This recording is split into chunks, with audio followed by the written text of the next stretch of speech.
channel. Trucker Rod here, S.E.E. And we are in Denton, Texas. Stepped outside. The wife is having her second phase of the implantation of the electronic device that will be in her head subcutaneously with a small device implanted here that will run the wires and then, like an iPhone, to control the neural pathways to help her get out of the pain. I was going to do a live yesterday. I'm going to either do it later today or tomorrow at the Dallas Cowboys Stadium if I can get in the parking lot there. She was in extreme pain yesterday, so I just stayed in the room and grabbed an afternoon nap. Anyhow, just quickly, I was skimming through Freight Waves, and I noticed that the e-commerce online shopping for prescriptions and pharmaceuticals, Ozempic is one of them that they're catching, and people are doing this through the e-commerce. The biggest is coming up through Colombia and stuff. But what people are trying to do is get cheaper meds. Meds are getting expensive. People's spending, their money's contracting, so therefore they're watching their budget. So they're catching a lot of the Ozempic coming through northern Kentucky, Cincinnati, like at the DHL airport terminal. So they are a logistics company, so therefore they're catching a lot of the Ozempic coming across because they're trying to get by the FDA. Of course, Ozempic has to be funneled in the United States through the FDA and sold at a retail, because then the prices are just stupid high. I had a friend I worked with 20 years ago, and he would snowbird. He worked part-time. He was fully retired, but he'd work part-time in the summer with me at the county I lived in when I did seasonal work for the county as a mechanic and heavy truck or equipment operator. He said he'd snowbird down at Corpus Christi.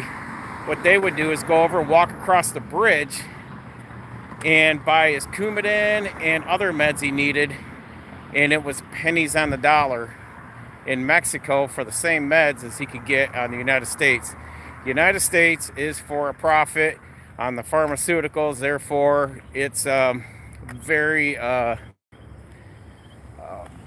marketed to where the government is very in control, especially through the FDA, of what the pricing is going to be in that. Look at the insulin the last few years, how they have railed insulin up, and it's just driving people that are retired senior citizens on fixed incomes. It's getting hard for them to get their medications, therefore they're rationing the meds instead of taking them. Whether it's like if you have to take a med on a daily basis, they may only take it 2-3 times a week because they're rationing those meds out. So I'm just spinning around here, walking around, because I am at the surgical center where she's having it. She's going to be in for 2 hours. She said this is going to take as long, if not longer, than when she had her hips replaced. Geez, that's already been 11 years ago. So, yeah, I wanted to touch bases on that. I'm not going to go too in depth. I'll put the link into this from Freight Waves. You could read it. But basically, we're going to see a lot more of this in our economy and the way things are with our government being so wanting to be in control of every aspect of our life. And it's a shame. And I don't care what side of the aisle you're on anymore. Democrat, Republican, it doesn't matter anymore. It's the government as a whole in general is taking this country down. So we have to stand up and really start pushing back as individuals. Each one of us just working together, one at a time, to get things to go in our favor. I mean, we have to stand for our freedoms. That's what we had to do to make this country what it was in our founding fathers' years. So we have to do it now. Lastly, everything went well driving down here. I could have done this drive. I literally, by the time we hit Joplin, I told the wife, I said, this is so easy to get to Dallas that I could have done it in 14 hours. And it would have, from Grand Rapids, Michigan to Dallas, would have been an easy 14 hours. Just because by car, most of the speed limits are anywhere ranging from 75 to 80 miles an hour from middle part of Missouri through Oklahoma and into Texas. It really helps you make up for time. Therefore, I told her in a crunch, if we had to get here, we could have left yesterday morning and been here last night. You know, being with her, we had to stop twice. The last time we stopped more often because of the dog being with us. But this time, I said I could have done this just for fuel and bathroom breaks. We probably could have done it in between 15 and a half hours. But for me, I could have done it straight through by myself in 14. So it wasn't bad. Very good drive. We literally took Saturday. Saturday I drove hard and got us to Muskogee, south on 69, south of Big Cabin, Oklahoma. Stayed there the first day, so we went from Grand Rapids to there, and then we just took the back roads from there down here to Denton. We spent 5 hours, and we just took every mom and pop back road all the way through Oklahoma just to see the sights. Take our time getting in Sunday because check-in wasn't until 3, so we got here like 4. But went out to dinner. Had a good time so far the first couple days, half of Sunday and all of yesterday. But see how she's going to react today with the implantation. We're going to do a live stream with her after things settle down. She's going to be very swollen in the face from all this, obviously. So therefore, see how she feels, whether we do a live tomorrow, her and I, because she wants to thank some people. We've had some great, very gracious people that have looked out for us. A lot of them been my customers. I've had a lot of my customers just texting yesterday and today, wishing us well and that. So I have to be more than grateful for the people I've touched, and in turn have made sure that we're also thought of. So I want to say thank you to them, to my kids. My daughter's back home taking care of the dogs, putting a lot on her plate as she's trying to maneuver into a new job besides having 4 dogs to deal with. But that's what you do when it comes to family. It's not like we're down here on a vacation. So, but after we get back, I told Laura, my wife, I said, once we get back next week or the week after, going into July 1st and forward, both of us agreed we're putting the throttle down on things. We have got businesses that now are going to get launched this year, and new things that are going to be coming for us in our way. We have found our path. We are going to blaze that path and build it like a road to greater and bigger things. I give it 12 to 15 months. But from that point, we are just looking at some really awesome stuff. I'd like to bring you in on that, but little by little as time progresses.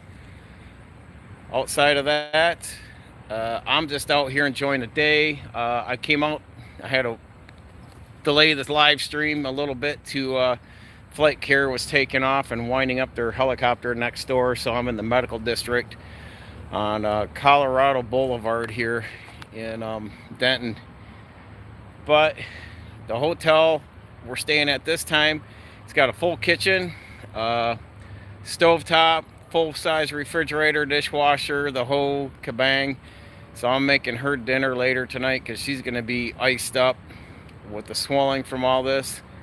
And she was nervous going in, as she always has been for every surgery. This is surgery number 17 in the last 11 years.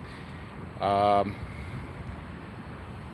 don't want to say, I had a lot of, when I worked in healthcare before I had left it, how do I want to put this? I'm going to be straightforward.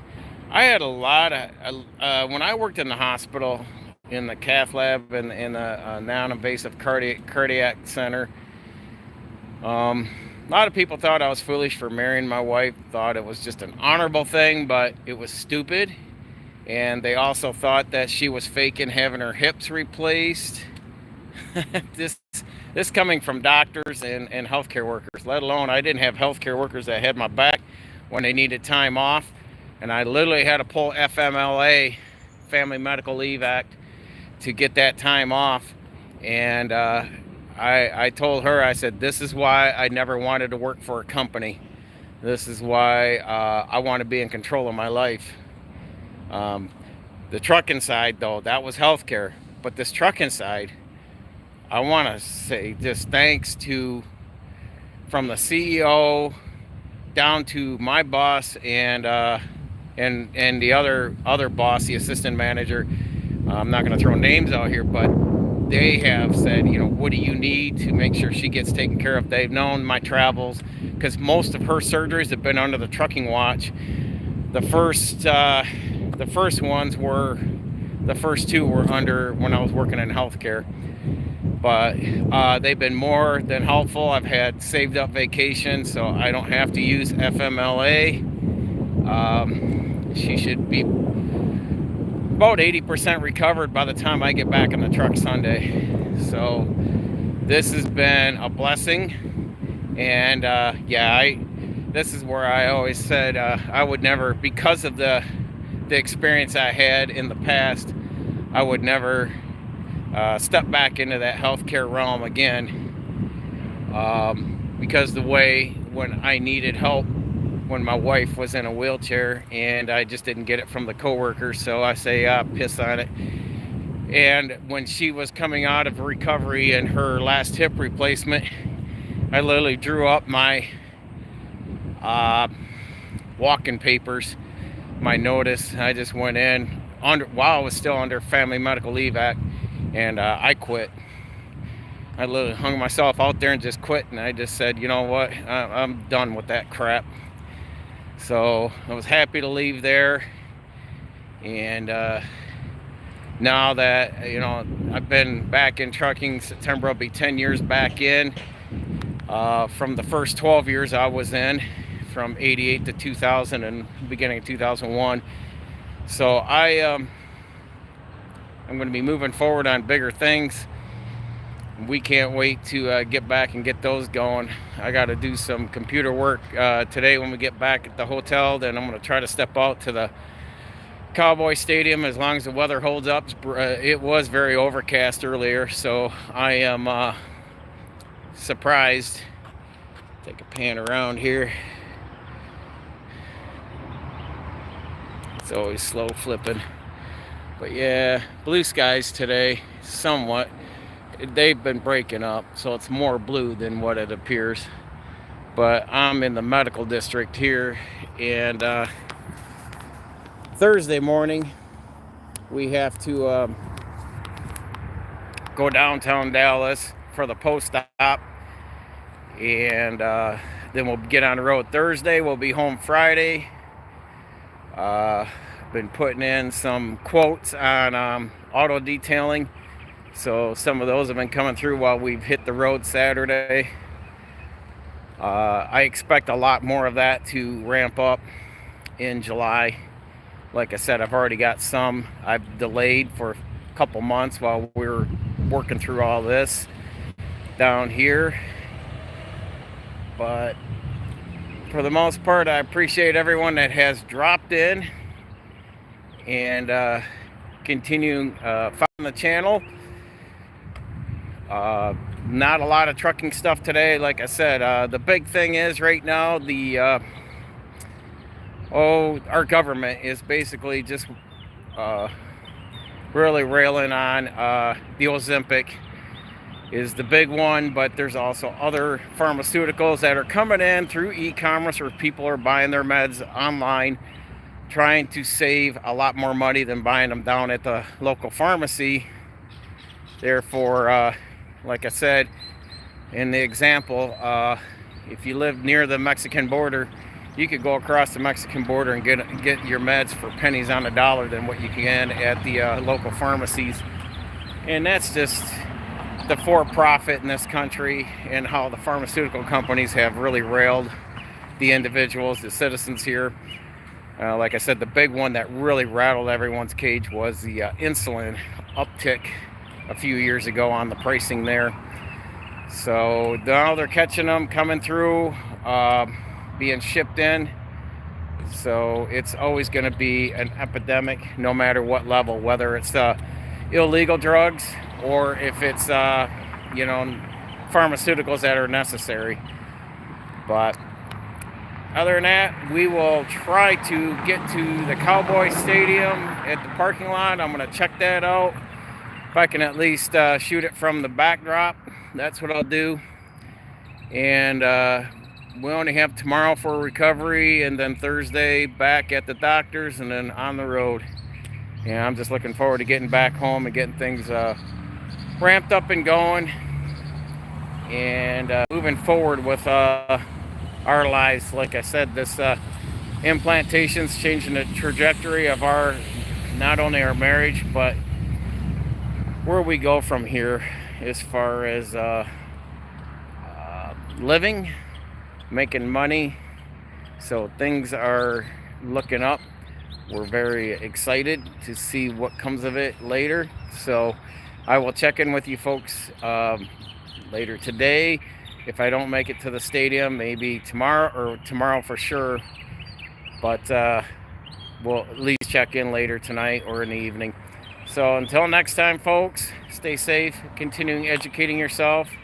Knowledge is learned, not taught, and we will see you all in the next video.